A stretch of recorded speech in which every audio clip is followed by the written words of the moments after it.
Vous écoutez Radio Diaspora Vision, la voix de la diaspora sénégalaise dans le monde. Chaque semaine sur les ondes de Radio Diaspora Vision, votre émission Carte sur table. Carte sur table avec Ibrahima Thiam, président du mouvement politique Un autre avenir, pour décrypter l'actualité africaine et internationale autour du micro de Jean-Yves Duval. Ibrahima Thiam face à Jean-Yves Duval dans l'émission Carte sur table, décryptage de l'actualité africaine et internationale. C'est chaque semaine sur Radio Diaspora Vision. Radio Diaspora Vision est disponible sur Google Play et App Store. Madame, Monsieur, bonjour. Nous avons eu l'occasion, ici même, avec mon invité Ibrahima Thiam, d'évoquer les deux coups d'État militaires successifs intervenus au Mali en 2020 et en 2021, ainsi que celui, voici quelques semaines, survenu en Guinée. En Afrique, les semaines parfois se suivent et se ressemblent, et lundi dernier, c'est au Soudan cette fois, que l'histoire s'est mise à bégayer lorsque le général Abdel Fattah al-Burhan a annoncé la dissolution des autorités de transition. Des autorités qui étaient jusque-là au pouvoir à Khartoum et qu'il a décrété l'état d'urgence. Aussitôt après, l'armée a procédé à l'arrestation de plusieurs dirigeants civils, dont le Premier ministre Abdallah Hamdok, et tiré à balles réelles sur des protestataires.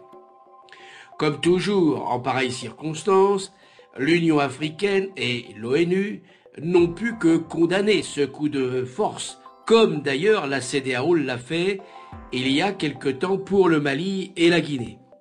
Et une fois encore, comme les observateurs internationaux, les représentants des partis africains démocrates se sont bien sûr insurgés contre ce nouveau coup de force militaire à répétition. Condamner, s'insurger, est-ce donc là la seule réponse qui puisse être apportée à ces graves atteintes à la liberté des peuples de disposer d'eux-mêmes? Eh bien, c'est l'une des questions que je poserai à Ibrahima Thiam, président du mouvement sénégalais Un autre avenir et auteur de 2 livres, Un nouveau souffle pour le Sénégal et Ma part de vérité. Auparavant, cependant, je rappellerai que voici 2 ans, ces mêmes militaires à Khartoum avaient déjà fait un coup d'État contre leur propre régime, celui d'Omar el-Béchir, et que déjà, à cette époque, ils s'opposaient à la présence de civils au gouvernement. Ils n'en sont donc pas leur coup d'essai, et c'est pourquoi j'ai intitulé cette émission d'aujourd'hui « Des pyromanes pour un chaudron soudanais ». Ibrahima Thiam, bonjour. Bonjour, Jean-Yves Duval. Alors pour introduire notre sujet d'aujourd'hui, je commencerai, si vous le bien, par cette première question. Elle est essentielle. Les militaires sont-ils désormais en Afrique les hommes providentiels? Et dans le prolongement de cette question, comment peut-on bafouer ainsi impunément les instances internationales, que ce soit l'ONU, la CEDEAO, l'Union africaine, qui à l'évidence n'ont aucune autorité pour se faire entendre des putschistes? C'est en effet une question essentielle, car dans tous les pays que vous avez cités, Mali, Guinée et aujourd'hui le Soudan, la communauté internationale a demandé, au nom du respect de la démocratie, que le pouvoir soit dévolu à des civils. Et dans le cadre d'une transition par une junte militaire, que celle-ci s'engage à organiser des élections libres dans un temps limité. Or, on voit au Mali, par exemple, et la visite le week-end dernier à Bamako d'une représentation d'ambassadeurs de l'ONU l'a confirmé,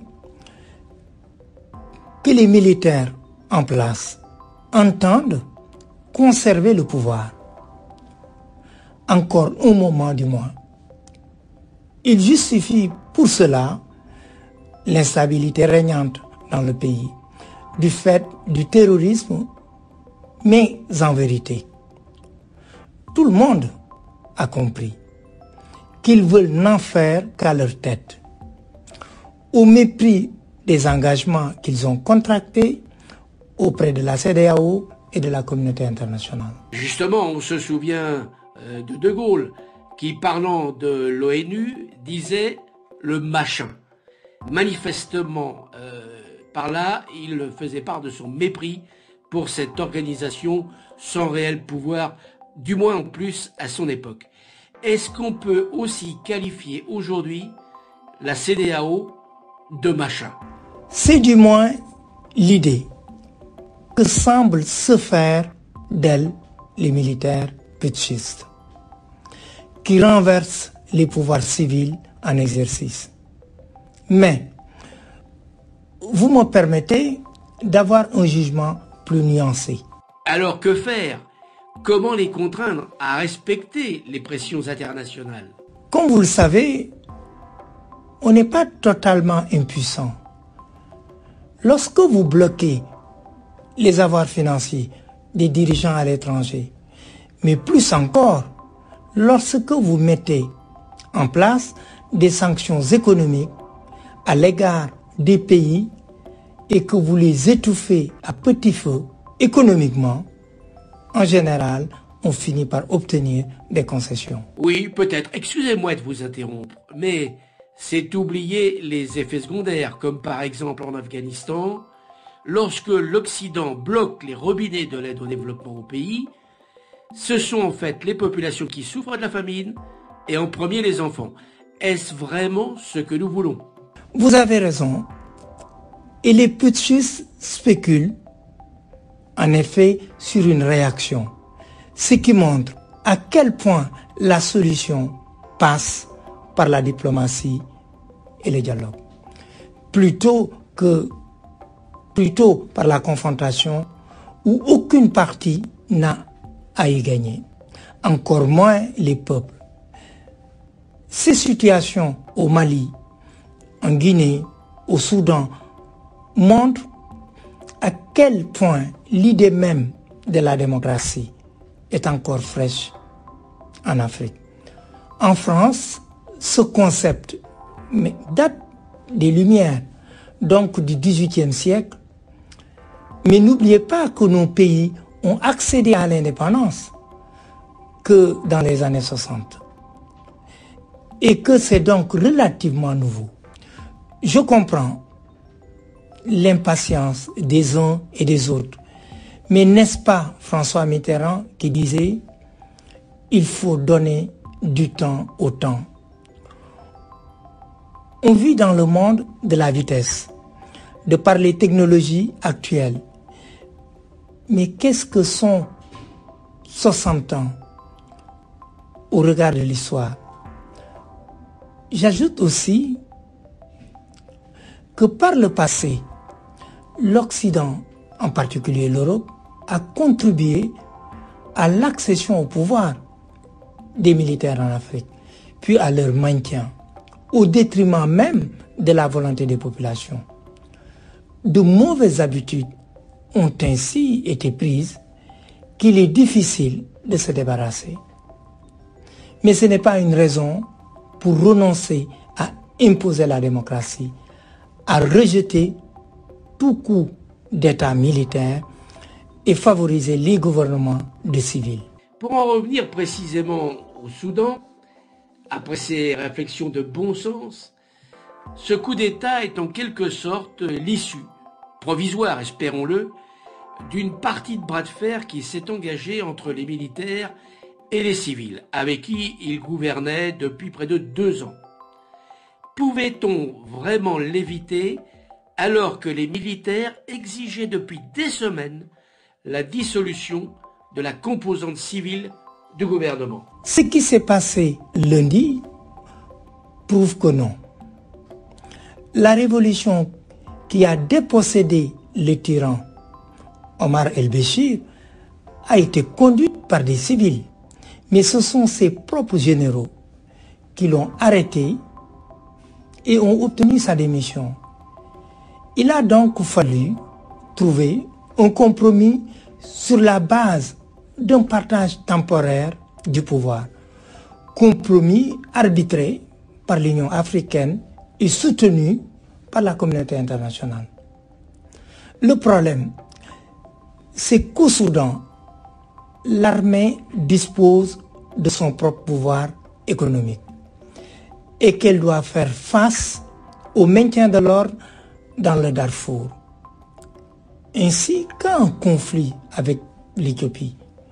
De l'autre côté, les révolutionnaires n'ont jamais caché leur volonté d'une reprise en main par un gouvernement uniquement civil. Problème, limiter les pouvoirs des uns ou des autres ne pouvait que déséquilibrer cet ensemble par définition fragile. Et on vient d'en avoir les conséquences. D'ailleurs, le 21 septembre dernier, il y a eu un coup d'État raté, prémisse et coup d'essai, sans doute, à celui de lundi. À l'évidence, le fossé qui s'est creusé entre militaires et révolutionnaires, devenus les civils au gouvernement, s'est approfondi ces dernières semaines. Et le divorce, hélas, n'a pas trouvé de médiation possible. D'où ce coup de force des militaires lundi. Étaient-ce d'ailleurs vraiment les seules raisons à cette intervention des militaires? Est-ce qu'il n'y avait pas d'autres motifs, peut-être encore plus profonds? Vous avez raison. Lorsqu'on examine de près la situation, il faut aussi reconnaître que les réformes impopulaires dictées par les FMI, l'absence de certaines réformes importantes, les pénuries récurrentes, notamment de l'essence, la crise dans l'est du pays, l'inflation galopante, etc., ont accéléré cette intervention qu'on sentait venir. Il faut dire aussi que l'ancien dictateur Omar el-Béchir compte encore de nombreux partisans au sein même de l'armée soudanaise. Mais tout cela, en tout cas, en aucun cas aussi, ne peut justifier l'arrestation des dirigeants civils, dont l'ancien Premier ministre, et l'Union africaine a raison d'appeler à la reprise du dialogue et à des concertations entre civils et militaires. Il en va de la survie de la transition démocratique et du respect des droits humains. L'ONU et la Ligue arabe, de la même façon, appellent au respect de l'accord établi en 2019. Quant à l'Union européenne, elle évoque une trahison des attentes légitimes du peuple soudanais.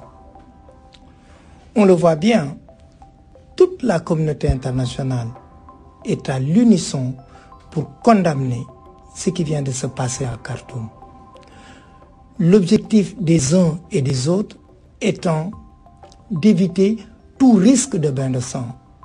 Quant aux Américains, ils ont d'ores et déjà suspendu leur aide de 700 millions de dollars. On peut donc penser que toutes ces pressions diplomatiques et ces sanctions financières vont ramener à un certain équilibre. Du moins, peut-on l'espérer. Malgré ce constat assez alarmant, peut-on rester optimiste pour la suite? Autrement dit, le Soudan peut-il retrouver au plus tôt les conditions d'une situation politique acceptable, tant par la population que par la communauté internationale? Si la pression de celle-ci sur les militaires visant à réintégrer les civils est entendue, oui, on peut l'espérer. Sinon, on court tout droit à une confrontation et personne ne peut dire comment cela peut se terminer. Je rappelle que les militaires ont encore récemment tiré à balles réelles sur les manifestants. Et il ne faudrait pas qu'on en arrive là à nouveau. Je trouve que le thème choisi pour cette émission, des pyromanes pour un chaudron soudanais, est très pertinent, car l'opposition civile soutenue par la population ne va pas faiblir. Il y a fort à parier que les militaires n'hésiteront pas, le cas échéant, à utiliser la force.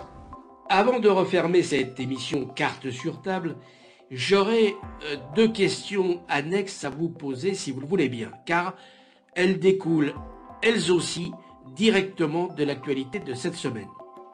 Il y a quelques jours, pour commencer, 26 œuvres des trésors royaux d'Abomey ont été restituées par le musée du Quai Branly de Paris, donc au Bénin. Est-ce que vous saluez cette démarche mémorielle de la France? Bien sûr, les Béninois attendaient avec impatience le retour dans leur pays de ces œuvres d'art, dont la plupart avaient fait l'objet d'une appropriation violente par la France, soit lors des prises de guerre, soit lors de l'administration coloniale. Mais vous savez, ce musée compte quelques 300 000 œuvres venant d'Afrique, d'Asie et d'Amérique. Il y a donc un inventaire qui va être long à réaliser pour identifier les autres pièces qui devront revenir à leur légitime propriétaire.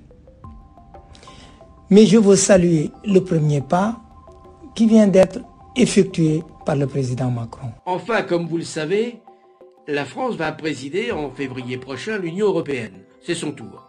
Or, le président Macron, précisément, a déjà fait part de son intention de remettre sur la table cette question du traité migratoire Europe-Afrique et d'accorder, sous sa présidence européenne, une priorité aux dossiers africains. Alors, quelle est votre réaction, bien sûr, sur ces intentions? Il existe entre l'Europe et l'Afrique une stratégie commune depuis la réunion du Caire en 2000. Voici donc 21 ans. Ces réunions ont lieu tous les 3 ans, tantôt en Afrique, tantôt en Europe. J'ai cru comprendre qu'Emmanuel Macron voulait redéfinir notamment les règles d'accueil des jeunes Africains et les conditions leur permettant d'obtenir de meilleures opportunités en Afrique même. J'espère qu'il n'agit pas sous la pression du débat sur l'immigration qui fait rage aujourd'hui en France dans la perspective des présidentielles de 2022. Car j'ai lu qu'il considérait que beaucoup de ceux qui demandent l'asile en France n'y sont pas éligibles. Excusez-moi, mais plusieurs centaines de milliers de visas sont quand même délivrés et de nombreux pays d'Afrique en sont bénéficiaires. Le problème, c'est qu'un certain nombre de ressortissants étrangers finissent par s'installer illégalement en France et c'est ce qu'il veut modifier. Je suis d'accord, Jean-Yves Duval, mais comme on dit si bien, une hirondelle ne fait pas le printemps. Ces situations ne doivent pas masquer qu'il y a aujourd'hui certains discours de haine qu'on mélange un peu partout. Immigration légale et immigration clandestine. Et il ne faudrait pas que les premiers soient les victimes d'une campagne à l'égard des seconds. Il faut préserver la nécessaire solidarité entre nos peuples dans une période où les économies sont interdépendantes, les unes les autres, et pas seulement les économies. Prenez par exemple la pandémie mondiale de Covid-19, dont on voit ici et là les signes d'une certaine reprise. Croyez-vous que l'Europe puisse espérer la dominer si le virus continue de proliférer en Afrique? Parce que nous ne vaccinons pas assez nos populations. Des variants arriveront inévitablement d'Afrique et toucheront le reste du monde. Si une aide n'est pas apportée à nos pays, il faut que l'Europe, au moment où Emmanuel Macron va la présider, s'investisse dans le domaine de la vaccination aux côtés des Africains, comme elle le fait dans sa guerre contre le terrorisme au Sahel. Car la lutte contre le virus est aussi essentielle que celle contre le djihadisme. Autorisez-moi, s'il vous plaît, une ultime question sur un sujet qui a beaucoup fait jaser les milieux diplomatiques cette semaine. Je veux parler de la volte-face d'Erdogan, le président turc, dont nous évoquions ici même la semaine dernière la tournée des popotes africaines. Je rappelle les faits. Le 18 octobre dernier, Erdogan, suite à une démarche des ambassadeurs de 10 pays, dont les États-Unis et la France, visant à la libération d'un opposant turc emprisonné, avait décidé l'expulsion des diplomates en question. Et finalement, il est revenu sur son intention ces jours-ci. Qu'est-ce que cela dit, selon vous, du président turc? La plupart des chefs d'État nous ont habitués à leur foucade. Souvenez-vous de Trump. Mais pas seulement lui. Erdogan avait vu, à travers la démarche des diplomates, une ingérence dans les affaires internes de son pays. Et c'est ce qui a motivé son coup de sang. Finalement, suite à un balai diplomatique savamment orchestré, les tensions sont retombées et le président turc a amorcé la désescalade et évité une rupture des relations diplomatiques à la veille d'une rencontre du G20 à Rome. Les pressions financières sur Ankara ont dû jouer aussi, car l'économie turque n'est pas en bonne santé. La livre turque avait d'ailleurs immédiatement plongé face au dollar. Et Erdogan ne nous a pas habitués à faire preuve de beaucoup d'humilité. Reconnaissons toutefois qu'il n'est pas le seul président à être capricieux. Eh bien, merci Ibrahima Thiam. C'est sur ce trait d'humour que nous allons nous quitter, mais bien sûr ce sera pour mieux nous retrouver la semaine prochaine. Merci à vous Jean-Yves Duval, et si vous m'y autorisez, j'aimerais ajouter un dernier mot et vous dire à quel point cette émission est écoutée et appréciée par la diaspora sénégalaise, particulièrement en Europe, mais aussi au Sénégal. Les thèmes de vos émissions y sont pour quelque chose, et je suis pour ma part très heureux d'y participer et de contribuer à son succès. Eh bien voilà qui est dit. Merci. Et donc, rendez-vous samedi prochain, même endroit, même heure, et d'ici là, portez-vous bien. Carte sur table avec Ibrahima Thiam, président du mouvement politique Notre Avenir, pour décrypter l'actualité africaine et internationale autour du micro de Jean-Yves Duval. Ibrahima Thiam face à Jean-Yves Duval dans l'émission Carte sur table, décryptage de l'actualité africaine et internationale. C'est chaque semaine sur Radio Diaspora Vision. Radio Diaspora Vision est disponible sur Google Play et App Store.